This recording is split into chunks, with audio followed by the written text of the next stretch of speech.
성경 공부 시간입니다.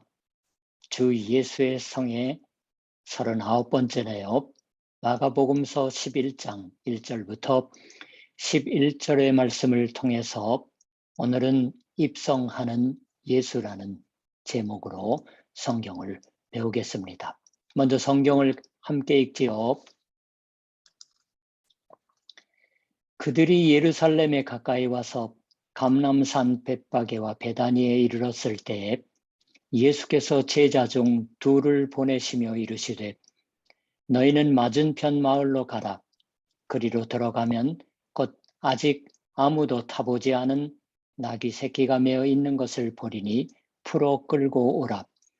만일 누가 너희에게 왜 이렇게 하느냐 묻거든 주가 쓰시겠다 하라.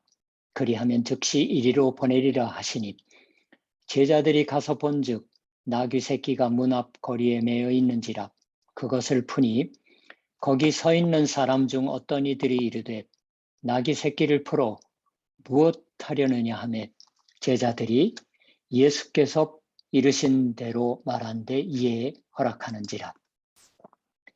나귀 새끼를 예수께로 끌고 와서 자기들의 겉옷을 그 위에 얹어 놓음에 예수께서 타시니 많은 사람들은 자기들의 겉옷을 또 다른 이들은 들에서 벤 나뭇가지를 길에 피며 앞에서 가고 뒤에서 따르는 자들이 소리 지르되 호산나 찬송하리로다 주의 이름으로 오시는 이여 찬송하리로다 오는 우리 조상 다윗의 나라여 가장 높은 곳에서 호산나 하더라.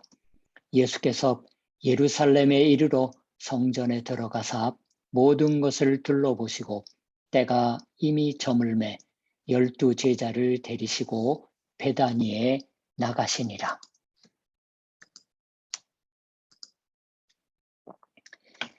여기서 기술되고 있는 이야기는 주 예수의 예루살렘 입성, 그렇게 불립니다. 이는 일요일에 오늘날에 달력으로 치면 일요일에 생긴 일이다 하고 추측할 수가 있으므로 종료의 일요일 이야기라고 불립니다. 이 마가복음서에는 종료라는 식물의 이름이 나오는 것은 아니에요. 요한복음서 12장을 읽어보시면 사람들이 12장 13절에요. 종려나무 가지를 가지고 주를 맞이했다고 있습니다. 이것이 종료라고 번역되는 것이에요. 일본어 성경은 나츠메 야시입니다. 종료하고는 다르게 쓰고 있죠. 게제 말하면은 나츠메 야시든 종려든 잎이 붙은 가지를 휘두르며 주 예수를 환영했던 것은 확실합니다. 거기서 교회에 따라서는 성지주일, 가톨릭 교회, 루터 교회가 그렇게 부르는 듯합니다. 라고 부르는 습관도 생겨났습니다. 지금 일요일이다라고 말씀드렸어요. 어디에도 일요일이라고 쓰여 있는 것은 아닙니다. 그럴 리가 없죠. 그와 같이 추측할 뿐입니다. 실은 이 11장부터 이른바 우리들이 고난주간이라고 하는 기간에 들어갑니다. 오늘 같이 읽는 기사의 바로 다음에 이튿날이라고 쓰여 있습니다. 12절이에요.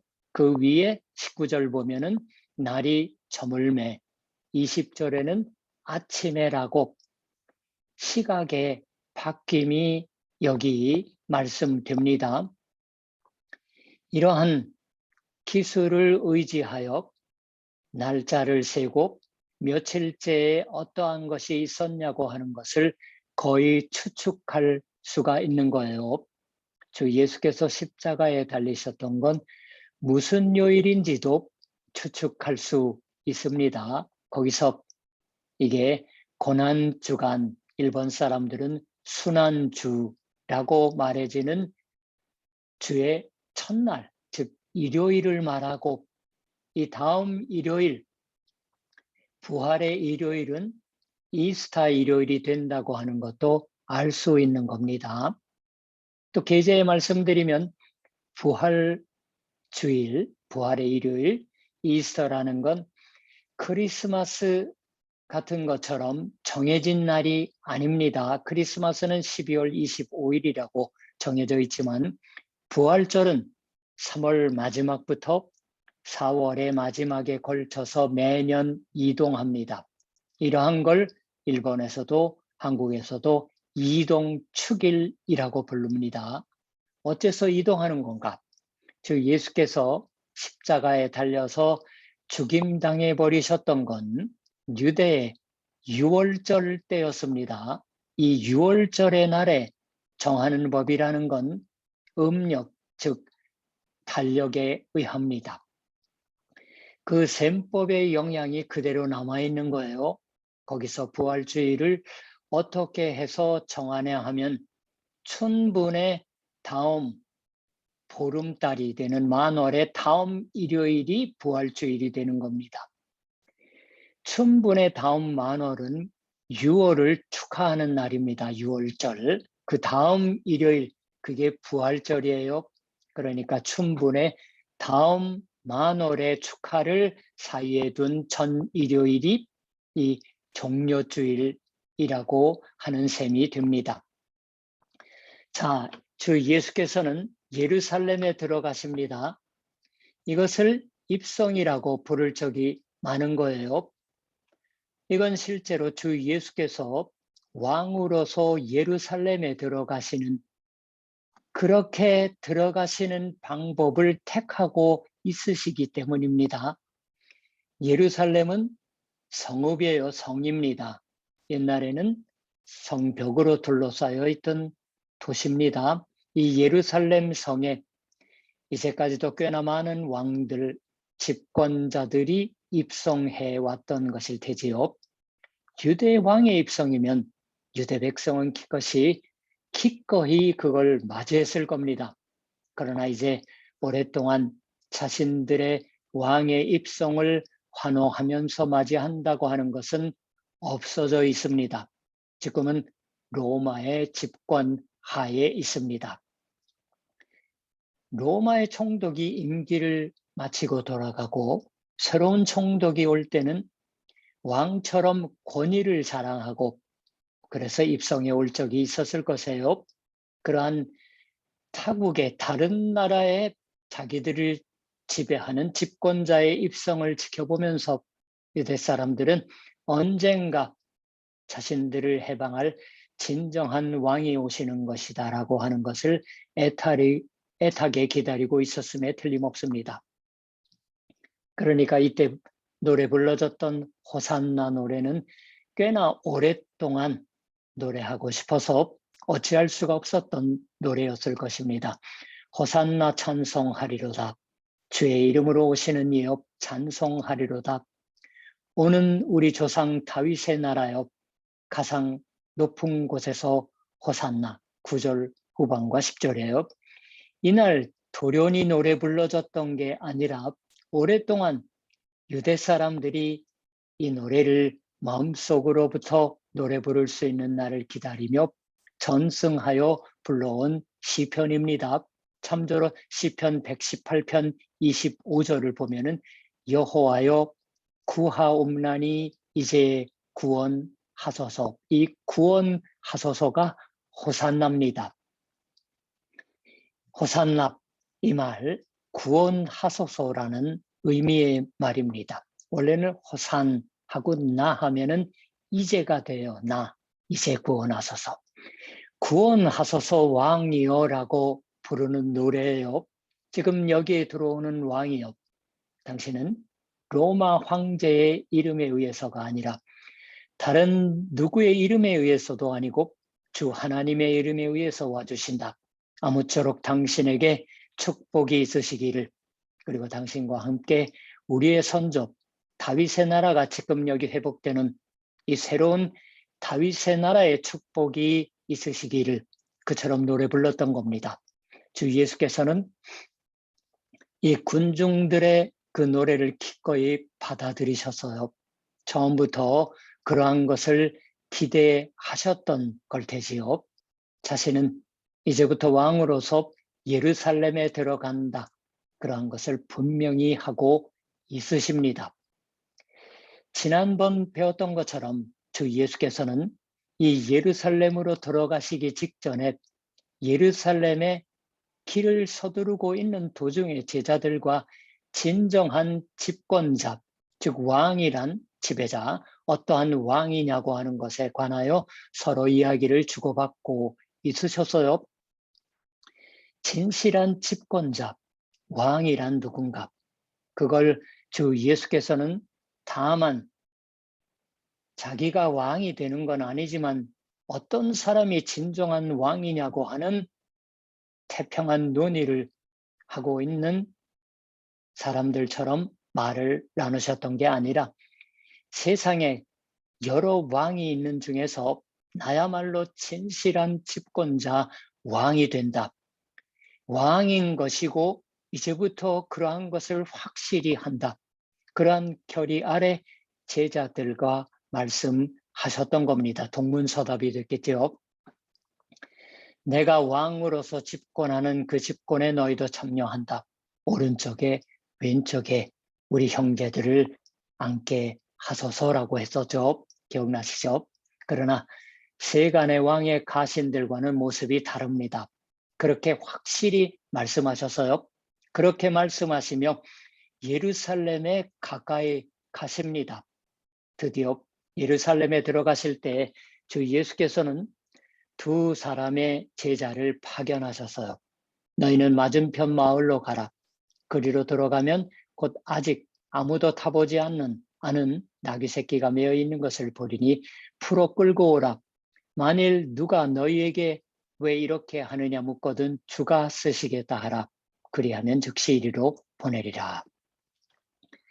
주 예수의 뜻하지 않은 이 명령은 곧 실행되었습니다. 제자들이 가서 본즉 나귀 새끼가 문 앞거리에 매여 있는지라. 그것을 푸니 거기 서 있는 사람 중 어떤 이들이 이르되 나귀 새끼를 풀어 무엇하리느냐 하매 제자들이 예수께서 이르신 대로 말한데 이에 허락하는지라. 주 예수께서는 나귀 새끼가 매여 있는 걸 벌써부터 알고 있으셨어요. 대체 이 나귀 새끼는 누가 거기 메었던 건가? 물론 그 나귀 새끼의 소유자가 메었던 것이다라고도 말할 수 있을 것입니다. 그러나 그것만이 아니라고 생각합니다.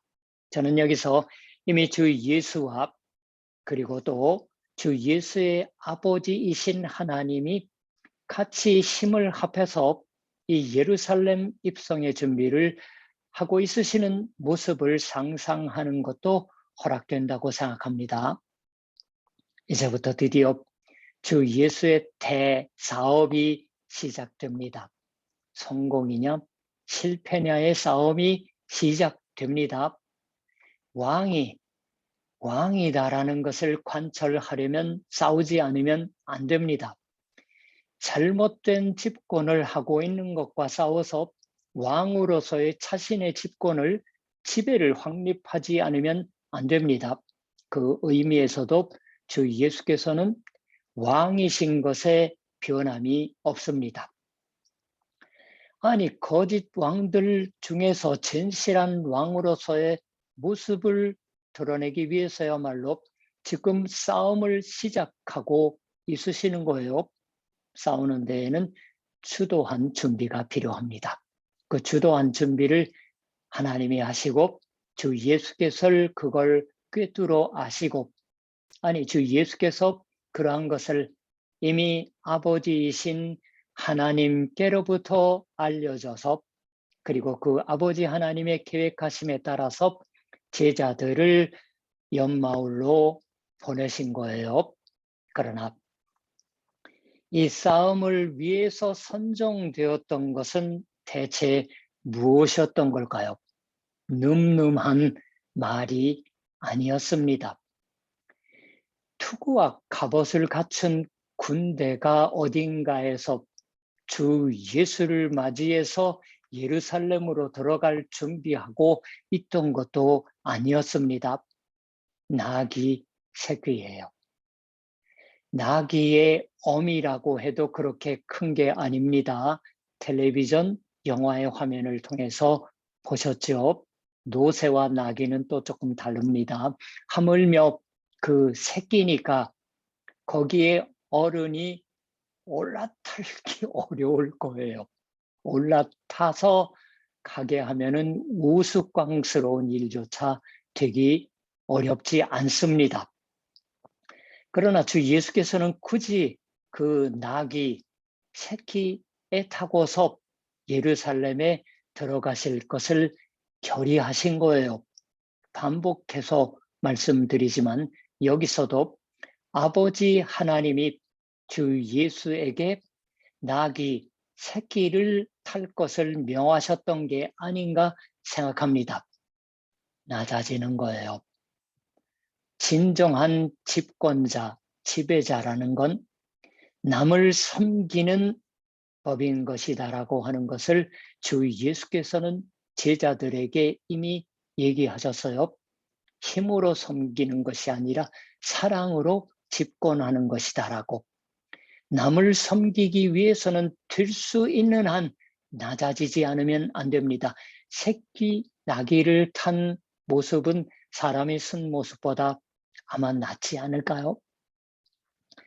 게다가 나귀는 온유한 동물의 대표라고들 말합니다. 온순함, 그것만이 아니에요. 성경이 말씀하는 온유의 아주 중요한 바는 그것은 그냥 온순함, 유연함이라는 것만이 아닙니다. 그것은 또한 가난함을 의미합니다. 결여되어 있는 것을 의미하는, 그리고 그 가난함, 결핍 중에서 일념으로 하나님의 구원을 계속 기다려 하나님을 신뢰하여 계속 인내하는 강함이기도 합니다. 그 강함이 결핍이요, 가난함이요, 온유로서 표현됩니다. 성경에서는. 그리고 또한 자유이기도 합니다. 자유. 주 예수께서는 나귀의 새끼를 자신의 타고 들어갈 것으로서 고르시는 거예요. 거기서 이미 그 인내, 하나님께 대한 신뢰를 나타내려고 하셨던 게 아닐까라고도 생각됩니다. 이 온유가 없으면 섬기는 힘은 생겨나지 않습니다. 진실한 의미에서 사람의 마음, 전 존재를 지배할 힘이 생겨나지 않습니다. 온유가 없으면. 매어있는 나귀 새끼를 풀려고 했을 때 사람들이 묻습니다. 왜 이렇게 하느냐? 주가 쓰시겠다. 그렇게 말하면 사람들이 반드시 허락해 줄 것이다 라고 얘기하셨죠. 그러나 여기서도 주의해 주셨으면 합니다. 세간의 집권자, 권력자, 왕이었다면 왕이 쓰시겠다, 넘겨주는 게 당연하지 않은가라고 대단한 것처럼 말할지도 모릅니다. 왕이 쓸 거니까 넘겨야 하지 않느냐라고. 그러나 여기서 하나님의 아들 주 예수는 즉시 보내리라, 지체 없이 돌려보낼 것이다 라고 덧붙이십니다. 하나님의 도움이 되는 거니까 명예라고 생각해 제공하시오 라는 게 아니어서요. 여기에도 온순함이, 온유가 담겨져 있습니다. 즉시 돌려보낼 것이다. 다만 지금은 주님의 쓰심에 도움이 되었으면 싶다. 왜 이렇게 하느냐 하고 책망한 사람들은 훔쳐가려는 게 아닌가 했겠죠. 주란 대체 누구인 건지, 무슨 일인 건지 잘 알 수 없었을지도 모릅니다. 그러나 이 사람들도 하나님의 지배하심 중에 있었음을 성경이 은연중에 증언합니다. 기꺼이 나귀 새끼를 빌려주었던 거예요. 나귀 새끼를 예수께로 끌고 와서 자기들의 겉옷을 그 위에 얹어 놓음에 예수께서 타시니 많은 사람들은 자기들의 겉옷을, 또한 다른 이들은 들에서 벤 나뭇가지를 길에 펴며 앞에서 가고 뒤에서 따르는 자들이 소리 질러 따라고, 이렇게 해서 저 호산나 창가가 울려 퍼졌던 겁니다. 이렇게 해서 주 예수께서는 예루살렘에 도착해서 성전으로 들어가서요. 군중이 큰 환영의 진을 친 곳에서의 찬란한 입성이었습니다. 그렇게 생각할 수도 있습니다.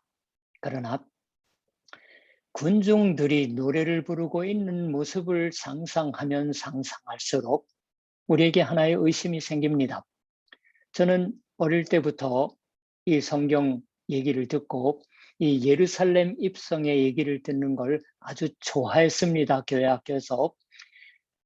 저희가 좋아하는 예수님이 사람들에게 환영받고 있는 광경을 마음에 떠올리며 그림 연극으로 연극의 그림 연극 아주 멋진 그 모습을 보는 건 나쁜 느낌이 들지 않습니다. 요즘은 비디오를 통해서 보겠죠. 그렇지만 다른 한편에서는 아무래도 석연치 않은 구석이 있어서요.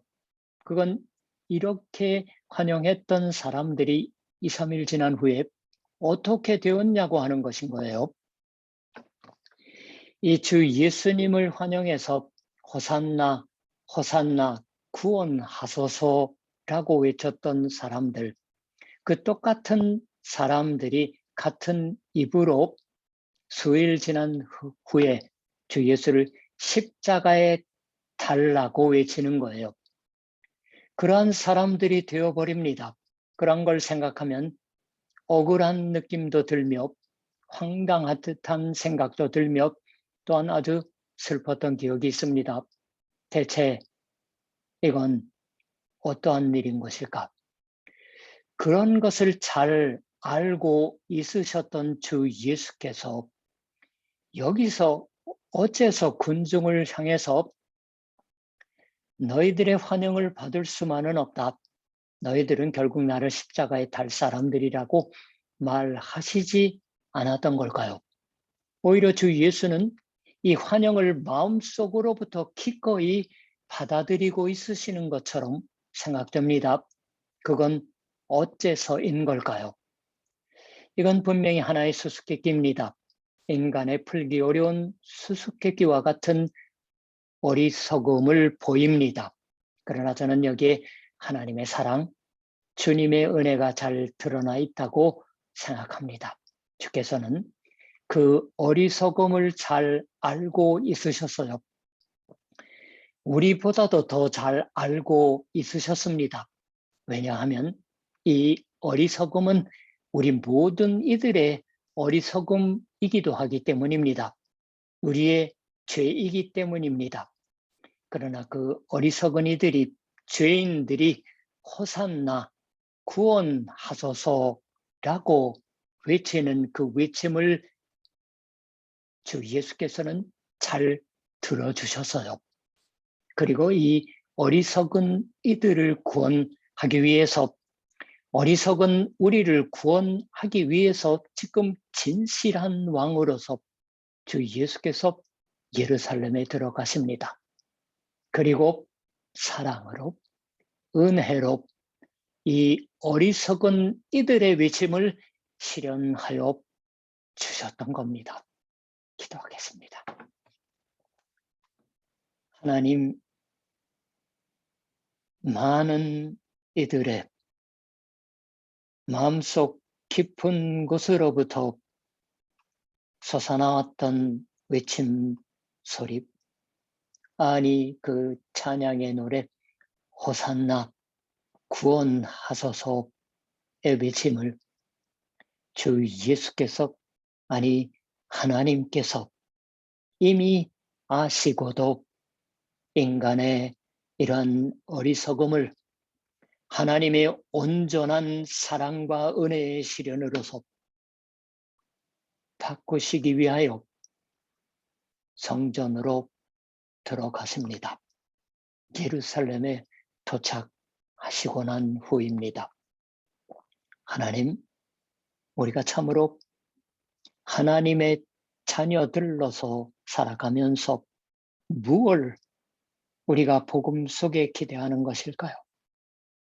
예수님의 참으로 낮아진, 예루살렘 입성을 위해서 택하신 나귀의 새끼 등에 올라타신 모습을 새삼 떠올리면서 더욱더 하나님을 섬기고 교회를 섬기고 세상을 섬기는 우리들의 삶의 자세가 살아가는 모양이 하나님 세상을 향한 참된 소망이 되게 하여 주시옵소서.